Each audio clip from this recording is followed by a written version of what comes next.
As many of you already seen, I just did an update involving Brett Favre with the whole situation with Anna Wolf and them trying to send her to prison because she won't release those documents and basically release her sources from the information she was given as a journalist pertaining to how all of this started to come about with him being the new welfare Kang. And the last time I talked about Brett Favre and the person next to him, which is Shannon Sharpe, was a few months ago. And if you don't remember what I'm talking about, Brett Favre tried to take out a lawsuit against not only Shannon Sharpe but Pat McAfee on the basis of, like, I guess you can say, false information and what happened with the the scandal of him taking this money, even though there's evidence out there that he did do this. I mean, we saw the text messages, we went all over all of it and all of this. Now, as far as I know, the lawsuit that was taken out against Pat McAfee, that was dropped and never pretty much brought up again. The lawsuit against Shannon Sharpe was also dropped back in, I think, late October or sometime in October of last year, and it was never talked about again. Fast forward to about maybe the 8th of July, I would say, it's being brought back to the forefront again because now Brett Favre is asking the appeals court to reinstate his defamation lawsuit against Shannon Sharpe. Basically saying that he hasn't been charged with a crime, so him making these claims that he did what he did should basically be grounds for a lawsuit. But I have a feeling they're going to toss this one again just like they tossed the last one. But let me go ahead and get into this article. Lawyers for retired NFL quarterback Brett Favre asked a federal appeals court on Tuesday to revive a defamation lawsuit against a lawsuit Favre filed against a fellow Pro Football Hall of Fame member, former tight end Shannon Sharpe, amid the backdrop of a Mississippi welfare scandal that is one of the state's largest public corruption cases. A federal judge in Mississippi threw out the lawsuit in October, saying Sharpe used constitutionally protected speech on a sports broadcast when he criticized Favre's connection to the welfare misspending case. So it shows you right there, he was basically protected under the First Amendment, which is free speech, which is the same thing PC loves to claim they love so much, but when it comes to black people using it, then it's a problem. And they were upset that Shannon Sharpe, the lawsuit that they had against him, didn't stick. Favre's lawyer Amit Vora told 3/5 U.S. Circuit Court of Appeals judges in New Orleans that the lawsuit should be revived, arguing that Sharpe accused Favre, who has not been charged with a crime, of theft.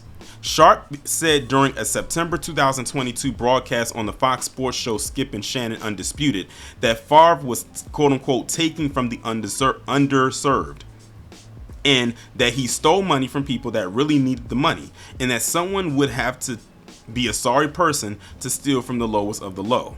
That's actionable defamation because that reasonable listener is taking the word steal literally and figuratively, and not figuratively, Vora said. Sharpe's attorney Joseph Terry told the judges that Sharpe's remarks were clearly an opinion offered when he asked about a news report on the Mississippi welfare scandal and how the reports will affect Favre's legacy.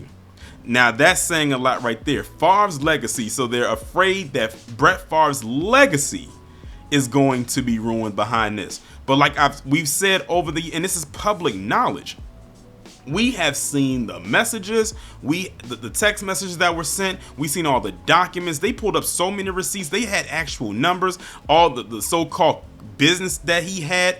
They pulled up everything, but they keep trying to make it seem like this guy is so innocent. He literally used that money to buy or to build a volleyball facility for his daughter at the school she went to that cost about $5 million. He gave like $1 million, I think, of the money back that he was supposed to give, but he held on to another, like a 6-figure range that he did, that to my knowledge he still has. Like, they keep trying to make it seem like, again, that he's so innocent, and he's really not. But what you're worried about is your legacy being ruined because of his own doing, not anybody else's, but his doing. And it's amazing because Pat McAfee pretty much echoed the same sentiments that Shannon Sharpe did. But why are you spinning the block to go back after Shannon, but you're not going after Pat as well? because they basically both kind of said the same thing. Things that make you go, It goes on to say, if you read his comments in context, it's quite clear that he was expressing his opinions rhetorically, Terry said. The panel gave no indication when it would rule. Mississippi State Auditor Shad White has said that from 2016 to 2019, the Mississippi Department of Human Services misspent more than $77 million from the Temporary Assistance for Needy Families program, funds intended to help some of the poorest people in the U.S. Among White's findings was that Favre improperly received $1.1 million in speaking fees from a non-profit organization that spent the TANF money with approval from the Department of Human Services. The money was to go toward a $5 million volleyball arena at the University of Southern Mississippi, which he attended and where his daughter was playing the sport. So there it is right there. It's documented. But they keep trying to make it seem like Shannon Sharpe was wrong for what his lawyer says, voicing an opinion. They feel that, because Brett Favre hasn't been charged with anything, then he didn't do anything wrong. It's just the fact they just haven't charged him. But his hands, his fingerprints are all over that stuff. It doesn't mean he hasn't done it. It just means that he hasn't been charged. That tends to happen a lot in the establishment. It doesn't mean they didn't do it. Just like when some person does something and they commit a crime. There are a lot of times when they won't get charged for the crime in which they committed, but that doesn't mean they didn't commit the damn crime. It just means they weren't charged for it. And that's what Brett Favre's attorney is trying to go at Shannon Sharpe about. Because they're saying he went after this man, but he wasn't charged with anything. But that still doesn't mean that Brett Favre did not commit a crime. That just means he was not charged. I could have sworn you were an attorney. How is it that I am not an attorney, never been to law school, never read a law book, and even I know that? Favre has paid back $1.1 million, but White said in a February court filing that the former quarterback still owes $729,790 because interest caused growth in the original amount he owed, and that's the six-figure number that I was telling y'all about earlier. Favre, who lives in Mississippi, has denied wrongdoing and is not facing criminal charges. He is among more than 36 people or companies being sued by the State Department of Human Services. U.S. District Judge Keith Starrett's October ruling said Sharpe's remarks about the case were constitutionally protected rhetorical hyperbole. Here, no reasonable person listening to the broadcast would think that Favre actually went into the homes of poor people and took their money, that he committed the crime of theft, larceny against any particular poor person in Mississippi, Starrett wrote. So that's what they're basing it off of. So they're basically saying that Shannon Sharpe basically said this man, and I don't know exactly what Shannon Sharpe said, but basically from what I'm getting in this context from the judge, is saying that Shannon Sharpe rhetorically said this man just went up into the homes of some poor people and took their money and walked right on out. First off, if they were poor and like homeless, they wouldn't have a home. So if the lawyer took that literally, Brett Favre doesn't have good attorneys. But like I said, at the end of the day, it doesn't change the fact that we have so many documented receipts of what this guy has done over the last few years. Notice he's not doing it anymore. That's because they got caught. Remember what that initial text message said. If I do this, is there a chance that, I'm just paraphrasing, will I be protected? Can you make sure that I won't get caught in all this, that, and the third?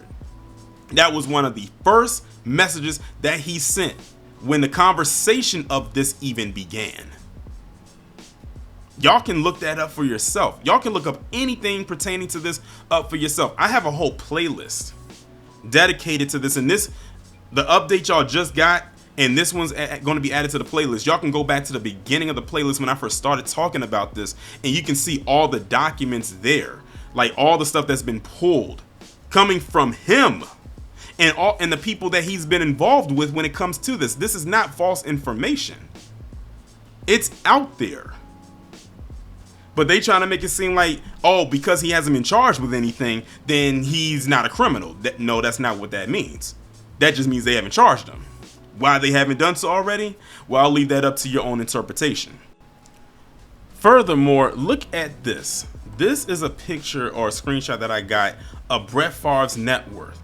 And look at what his net worth is. $100 million with a salary, and that's annual, of $20 million. And it was last updated on May 29th, 2024. So it's fairly recent.